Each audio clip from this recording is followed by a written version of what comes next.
እሺ ዳይ ወደ ቪዲዮ ማለት ነው። ሰላም ክብራትና ክብራን የኔ የብርቱካን ፋይፍ ዩቲዩብ ቻናል ፋሚሊዎች ሰላም ብያለሁ።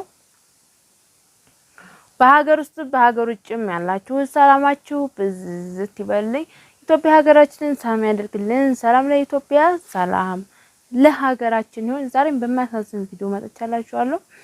ያው እንግዲህ በጣም ያለው ነገር በባለፈውም አንድ ቪዲዮ ሰርቻላችኋለሁ። ዛሬ ሁለተኛው ቪዲዮ በምንድነው የተጨበረበረው ያለውን ነገር አጣርቼ ነው የምነግራችሁ ዛሬ ማለት ነው።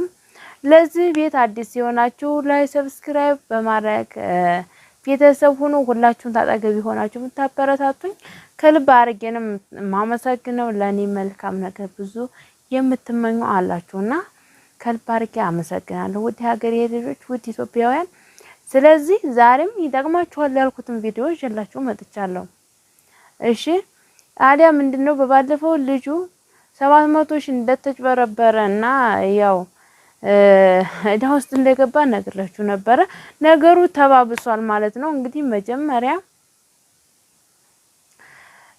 እሱ የምን እንደሆነ አያቅም። ይኸውላችሁን እኔ ሃይማኖት ስለማንም ሃይማኖት አይመለከተኝም መጀመሪያ ማለት ነው። ግን እናንተ የኔ በቃ ይሄን ቪዲዮ የምታው ቤተሰቦቼ ተማሩበታላችሁ በማለት ነው ያመጣሁት። እኔ ሰው ምንም ያምልክ ስለምንም ሰው የራሱን ህይወት ነው የሚያመልከው። ሴጣን ማምለክ ይችላል በዚህ ሰዓት ማለት ነው። ሴጣን ውሻ ማምለክ ይችላል፣ ሴጣን ማምለክ ይችላል። ማንኛውም ሰው የራሱ ህሊናው ነው ማለት ነው። መጀመሪያ እግዚአብሔር አምላክ ህሊናውን የፈጠረው ሃይማኖቱን አይቀየርበት። ፈጣሪ መጀመሪያ ሲፈጠር ያለውን ሃይማኖት አይቀየርበት፣ ግን ተቀየረበት። ስለዛ ሃይማኖት ምንም አይመለከተኝም። ስለ ሃይማኖት ውስጥ እንዳትገቡብኝ ማለት ነው። ስለዚህ እናንተ ይጠቅማችኋል ያልኩት ነው አሁን የምነግራችሁ ማለት ነው። እንግዲህ ይህ ወንድማችን እንግዲህ የ666 ቢሮ ነው እሱን እንደዚህ የሰሩት ማለት ነው። ምንድነው አማቱ መርጌታ ነው፣ አዲስ አበባ ነው ያለው። ገባችሁ? ከዛ 700 ሺህ ብር አለ የተባለው 500 ሺህ ብር ተዚህ ይቀርምና ልጅሆዬ እዛ ደግሞ አማቱ አዲስ አበባ ስለሆነ መርጌታ ነው ብያቸዋለሁ። ቤተክርስቲያን ያገልጋይ ነው፣ ቤተክርስቲያን መጽሐፍ ነው የሚያነብ ማለት ነው። ከዛ አዲስ አበባ ሄድና እንደዚህ አይነት ቢሮ ምንድነው አሳዩኝ፣ ብር ልከፍል ነው የህቴ ባል እንደዚህ ብር ተይዞ ክፈል ተብሎ እንደዚህ ልከፍል ነው ብሎ ሰዎች ሲጠይቅ፣ አረ እርሶ መርጌታ አይደለሁት እንዴ? እርሶ ሃይማኖትዎት ምንድነው? ይሉና ሰዎች መርጌታውን ያስረዱታል ማለት ነው። ከዛ 200 ሺህ ሊጨምርለት መርጌታ እንግዲህ 700 ሺህ ብር ነው የተበላ በያቸዋለሁ። መርጌታውም 666 ሴጣን አምላኪዎች እንደሆኑ አያቅም። 666 ምን ማለት እንደሆነ መርጌታ አያቅም ማለት ነው። አያቅም፣ በፍጹም አያቅም። ስለዚህ ሄዱ እንደዛ ሲሉት ያው መርጌታውም ይመለሳል ማለት ነው። እንደዛ አሉኝ ብሎ ሲለው ይሄ ውሸት መረጃ ነው ይልና አማቾ ይሄ ብሩን ይቀበልና ያስገባል፣ ለነሱ ይሰጣል። በመዳፉ አሻራ ይሰጣል። በመዳፉ ሁሉ እንደዚህ ነው አሻራ የሰጠው። ሙሉ አሻራ ሰጥቷል፣ እዛ ገብቷል ማለት ነው ልጁ። ከዛ 700 ሺህ ብሩን ጭጭ ያረጋል። ገባችሁ? ከዛ ይመጣል ያብዳል ማለት ነው። ከዛ መጥቶ ያብዳል። እንኳን እነሱ 700 ሺህ ብር ሲጀመር የኛ ሞኝነት ነው እንጂ 700 ሺህ ብር አንድ ሰው ሊሰጣችሁ ተፈለገ፣ አንድ ሰው 700 ሺህ ሊሰጣችሁ 700 ሺህ ብር ምን አስበላው? ብር ሊሰጣችሁ ተፈለገ ማለት ነው። 7 ሚሊዮንን ሊሰጠው ተፈልጉ የሚያሙበት ሆነ። ስለዚህ ተዛው ላይ ብሩን አይቆርጡም፣ ቆርጠው አያስቀሩም። 700 ሺህ አስገባ ይባላል። ይህ ልጅ እንግዲህ ገበሬ ነው። እናቱ አቅመ ደካማ ናት። አባቱ ባለፈው ነው የሞተው። ባለፈው ክረምት ላይ ነው የሞተው። ሐምሌ ላይ ነው አባቱ የሞተው ማለት ነው። ያው እኔ እንደመጣሁ ነው የሞተው አባቱ ታረብ ሀገር ማለት ነው። ሐምሌ ሲገባ ማለት ነው።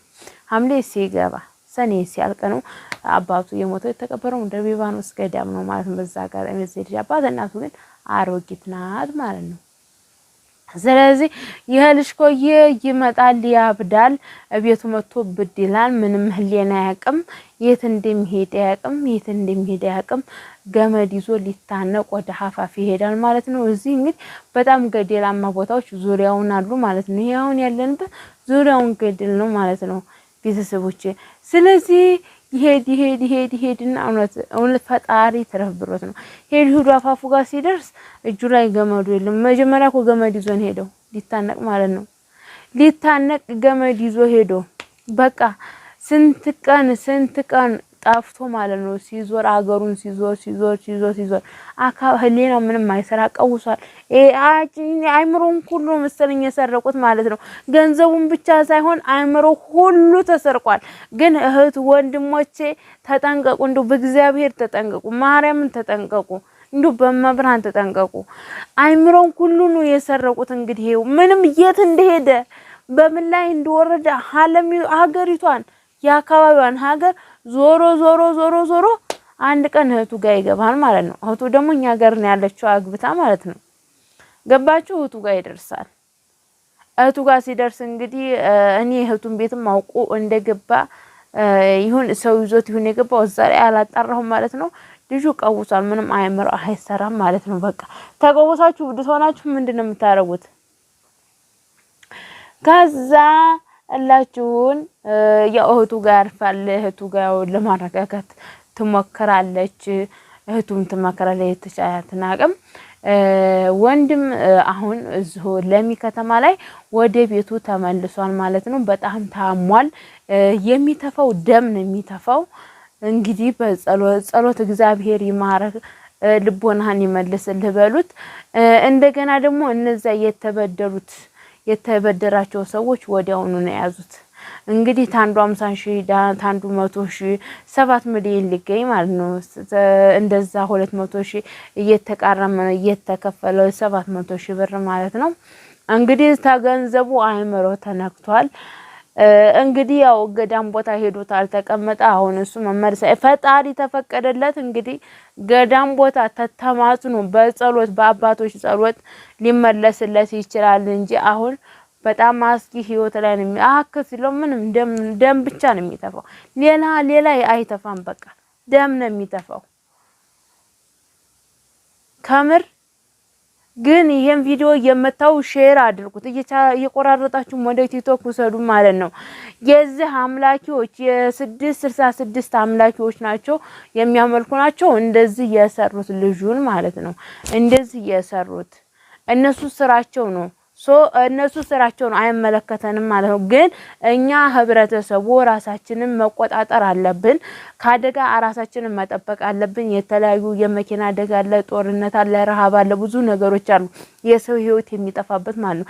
ግን ራሳችንን ባለመቆጣጠር ደግሞ በመስገብገብ ያልሰራነውን እናገኛለን ብለን በመስገብገብ ህይወታችን እንዳናጣ ተጠንቀቁ እህቶቼ።